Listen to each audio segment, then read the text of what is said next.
이제 함께 새벽 예배 시작하도록 하겠습니다. 먼저 함께 찬양하시겠습니다.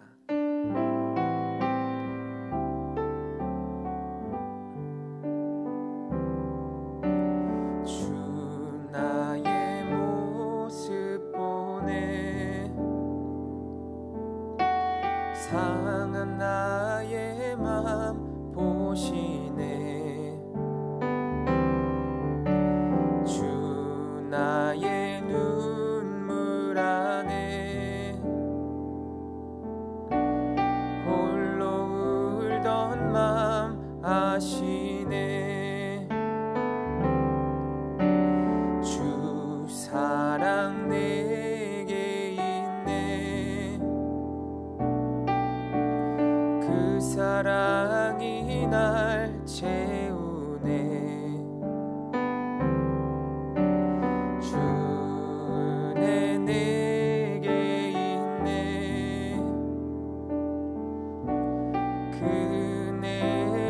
날 세우네.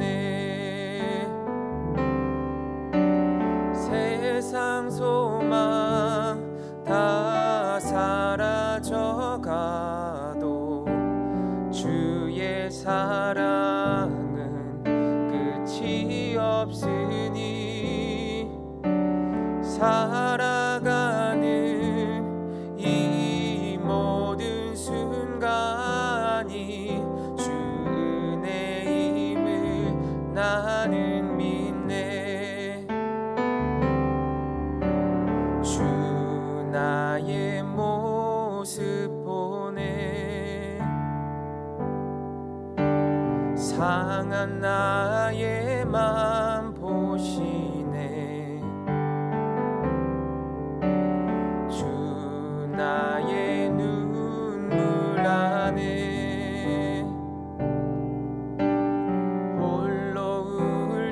맘 아시네. 주 사랑 내게 있네. 그 사랑이 날 채우네. 주네 내게 있네. 그네로 날 세우네. 세상 소망 다 사라져가도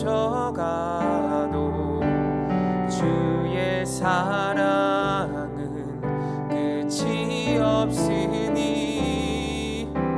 살아가는 이 모든 순간이 주 은혜임을 나는 믿네. 세상 소망 다 사라져가도 주의 사랑은 끝이 없으니 살아가는 이 모든 순간이 주 은혜임을 나는 믿네. 기도하겠습니다. 사랑의 하나님, 오늘도 우리가 이 새벽 주님을 바라볼 수 있게 하여 주시니 감사드립니다. 오늘도 우리가 이 하루를 주님의 말씀에 의지하여 살아갈 수 있게 하여 주시니 참으로 감사드립니다. 우리 삶에 어렵고 많은 문제들도 있습니다. 그러나 그 문제와 어려움 가운데 넘어지지 않게 하실 수 있는 이유는 우리가 주님의 말씀을 붙들기 때문인 줄 믿습니다.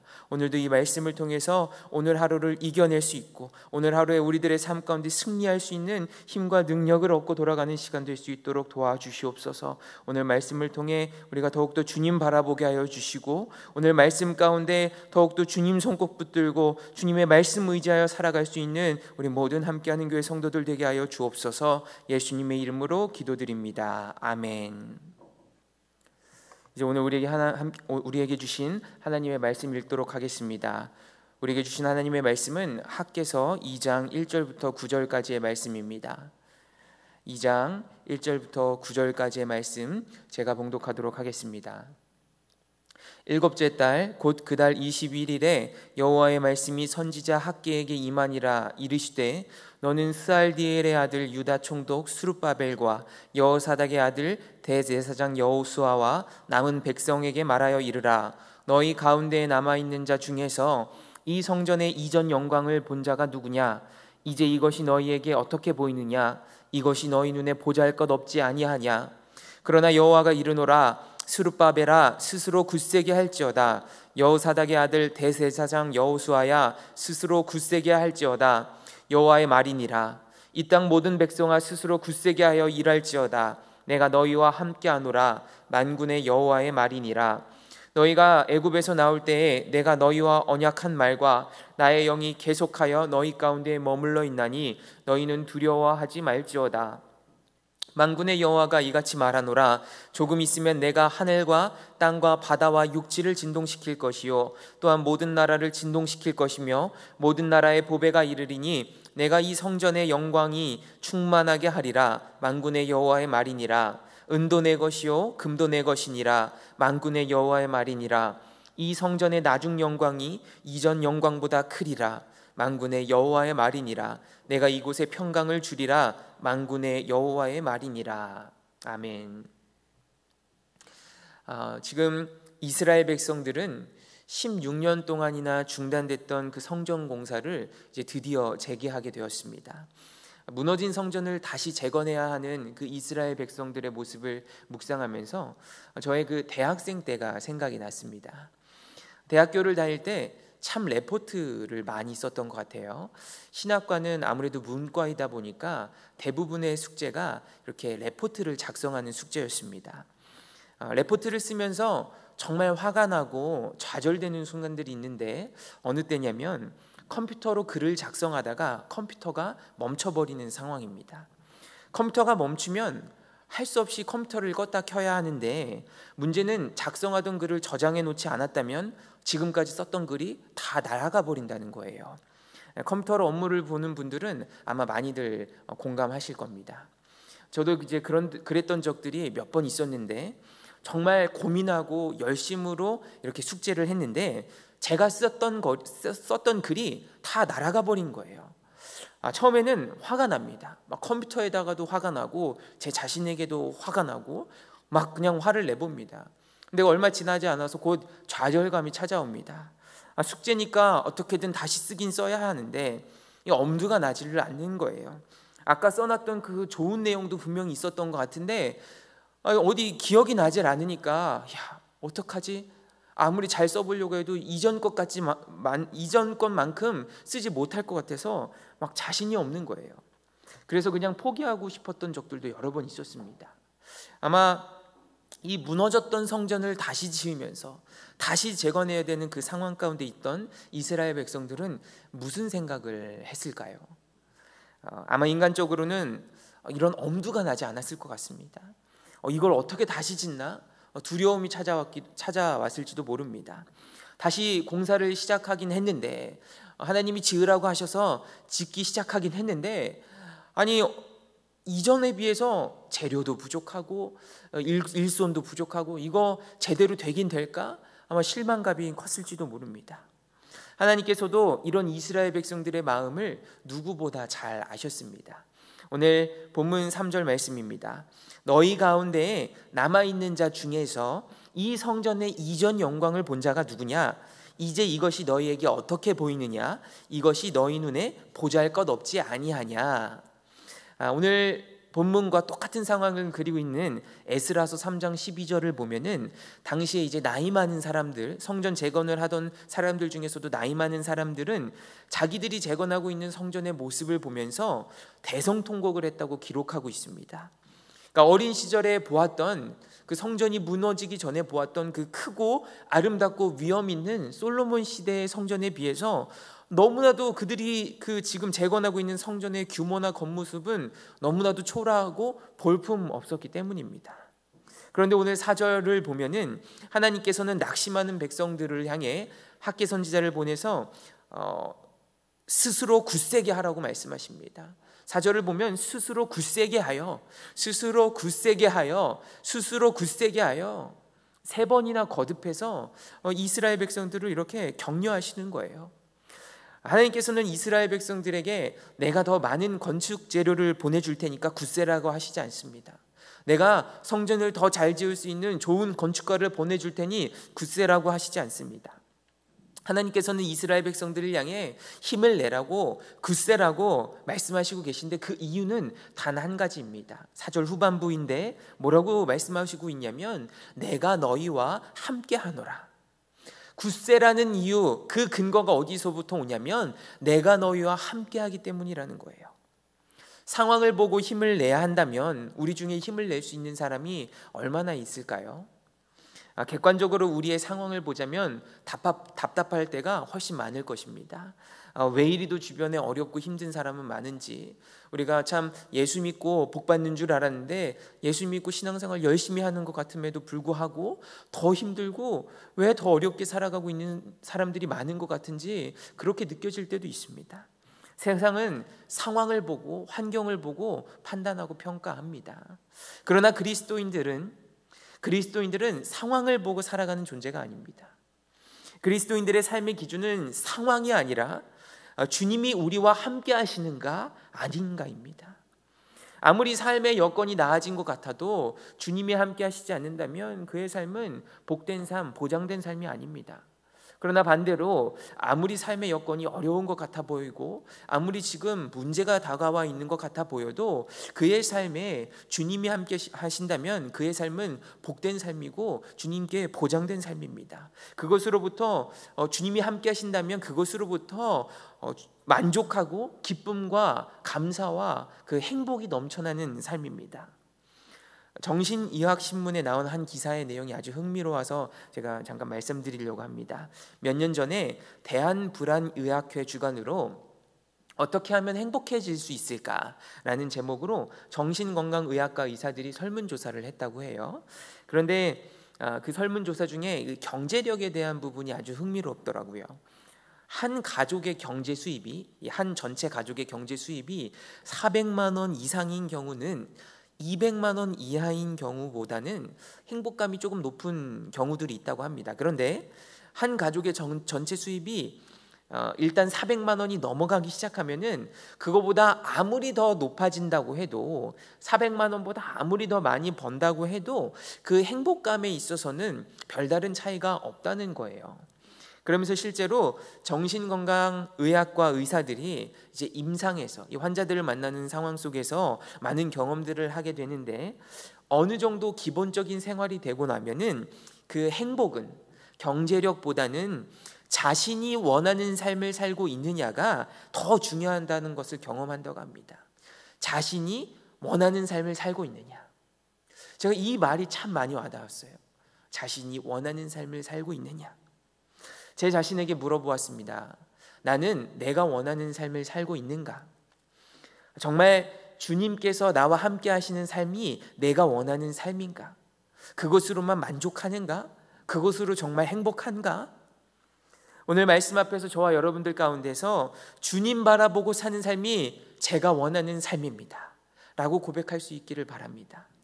그리고 그 주님 바라보고 살아갈 때 정말 내 삶의 모든 만족과 기쁨과 그 감사와 행복이 넘쳐나기를 주님의 이름으로 축복합니다.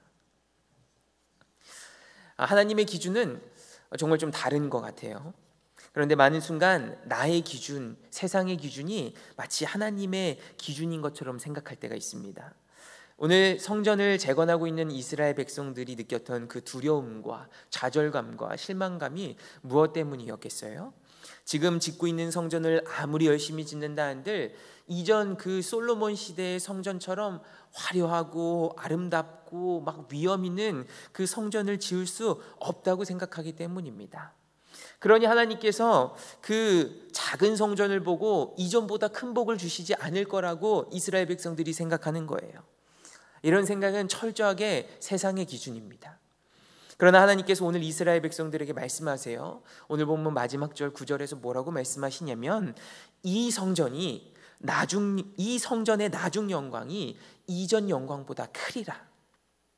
이전에 그 성전에서 있었던 영광보다 지금 이 작고 볼품없어 보일지 모르는 이 성전에서의 영광이 훨씬 클 거라고 말씀하시는 거예요. 실제로 이전보다 더 크고 화려한 성전은 건축되지 않았습니다. 그러나 하나님께서 이전 영광보다 더 클 것이라고 말씀하신 이유가 있는데, 그 이유는 지금 이 재건되는 성전이 장차 오실 메시아로 오시는 그 예수 그리스도를 나타내는 것이기 때문이었습니다. 그러니까 겉모습을 통해서 하나님께서 영광을 받으시는 것이 아니라 예수님이 계시기 때문에 이전과는 비교할 수 없는 큰 영광이 있을 거라는 이야기예요. 제가 미국에서 수련 목회자로 있었던 교회는 원래 LA의 가장 중심가에 위치해 있었고 그 100년 된 오페라 하우스 건물이었습니다. 그러니까 얼마나 웅장하고 얼마나 아름답고 화려한 건물이었겠어요. 실제로 교회 성도님들이 아니더라도 너무나도 교회 건물이 아름다워서 이 교회에서 결혼식을 올리고 싶어서 그냥 많은 사람들이 찾아오는 건물이었습니다. 그런데 당시에 교회가 재정적인 상황이 어려워서 그 건물에 대한 대출 이자를 갚는 것만으로도 벅찬 상황이었습니다. 당시 교회 담임 목사님께서도 어떻게든 그 아름다운 성전을 지키고 싶었던 마음이 크셨습니다. 정말 이 성전을 어떻게든 지켜봐야겠다. 그런데 더 이상 이자를 갚을 수준이 되지를 못해서 경매로 이제 교회가 넘어가 버릴지도 모르는 상황까지 오게 된 거예요. 다행히 온 성도님들이 함께 정말 기도를 합심해서 주님께서 그 길을 열어주셨고 그 교회를 이전보다 훨씬 높은 가격으로 판매를 할 수가 있게 되었습니다. 그래서 이제 모든 빚을 다 갚고 또 얼마 좀 남은 금액을 가지고 이제 새로운 성전을 이제 구입을 하게 되었는데, 다른 외곽 지역에, 중심가가 아니라 좀 외곽 지역에 위치해 있는 예전 목욕탕으로 쓰던 건물이었습니다. 그 건물을 구입하여 이제 새 성전으로 가게 된 거예요. 확실히 이제 외곽에 있었던 그 허름한 목욕탕 건물이었으니 이전에 화려하고 아름다웠던 그 오페라 건물에 비해서 얼마나 초라하고 볼품 없어 보였겠습니까? 그러나 그곳에 그 새로운 성전에 처음으로 예배를 드리는 순간 온 성도들 가운데 놀랍도록 큰 은혜가 있었습니다. 마치 애굽에서 나온 그 출애굽의 은혜처럼 그 모든 어려움의 상황들, 재정적인 어려움과 그 고통들을 이겨내게 하신 그 예수님의 임재, 그 하나님의 임재가 그 첫 예배를 드리는 그 성전 가운데 가득했습니다. 그 이전에 어떤 것과도 비교할 수 없는 그 은혜가 넘치는 예배였습니다. 오늘 학개 선지자를 통해서 주시는 그 하나님의 말씀이 생각났습니다. 이 성전의 나중 영광이 이전 영광보다 크리라. 주님이 함께 하시면 아무리 상황과 환경과 겉모습이 초라해 보일지라도 그 어떤 영광보다 큰 영광을 누리게 되어 있습니다. 그러니까 하나님의 기준은 다른 게 아니라 예수 그리스도가 영광이라는 거예요. 요즘 우리가 마주한 상황을 오늘 말씀을 묵상하면서 생각해 보게 되었습니다. 코로나로 인해 우리들의 삶이 참 많이 힘들죠. 많은 어려움들을 마주하게 됩니다. 질병에 대한 두려움도 있고요. 또 경제적인 어려움도 마주하게 되고요. 또 나라가 국가적인 어려움도 마주하고 있습니다. 그러나 그것에 우리가 좌절할 것이 아닙니다. 우리가 그것에 무너지지 말아야 합니다. 오늘 말씀 가운데 주님이 말씀하십니다. 스스로 굳세게 할지어다. 너희가 두려워하지 말지어다. 주님, 어떻게 우리가 그렇게 할 수 있습니까? 지금 상황이 이렇게 어려운데 어떻게 우리가 스스로 굳세게 하고 어떻게 우리가 두려워하지 않을 수 있습니까? 주님이 오늘 말씀 가운데 말씀하시는 거예요. 오늘 말씀에서 쭉 말씀하시죠. 내가 너희와 함께 하노라. 나의 영이 계속하여 너희 가운데에 머물러 있겠다. 내가 하늘과 땅과 바다와 육지를 진동시킬 것이요 또한 모든 나라를 진동시킬 것이며 모든 나라의 보배가 이르리니 내가 이 성전의 영광이 충만하게 하리라. 이 성전의 영광이, 이 성전의 나중 영광이 이전 영광보다 크리라. 내가 이곳에 평강을 주리라. 예수님과 함께 있으면 된다는 거예요. 우리는 우리의 주님을 바라보기만 하면 됩니다. 정말 이럴 때일수록, 그 어렵고 힘든 상황일수록 우리가 주님을 바라보면 됩니다. 우리가 주님과 동행하는 삶을 살면 됩니다. 그러면 주님께서 우리를 지키시고 우리를 보호하여 주시고 우리의 삶을 인도해 주실 줄 믿습니다. 오늘 하루도 우리가 그 주님을 바라보면서 우리가 그 주님 손 꼭 붙들고 나아가는 우리 성도님들 삶이 되시기를 주님의 이름으로 축복합니다. 우리 함께 이제 이 말씀을 기억하면서, 이 말씀을 꼭 붙들고 우리 함께 기도하며 나아가기 원합니다. 우리 첫 번째로 기도할 때 정말 주님 바라보고 사는 삶, 주님과 동행하는 삶을 내가 정말 갈망하게 하옵소서. 그 삶이 정말 내가 원하는 삶이 되게 하옵소서. 그리고 두 번째로 나와 함께 하시는 그 주님을 붙들고 모든 걱정과 두려움을 이겨내게 하옵소서. 그리고 마지막으로 우리가 주님 때문에, 정말 주님 때문에 만족하고 주님 때문에 기뻐하고 주님 때문에 감사하는 삶을 살게 하옵소서. 우리 기도의 제목들 가지고 우리 함께 기도하며 나아가도록 하겠습니다.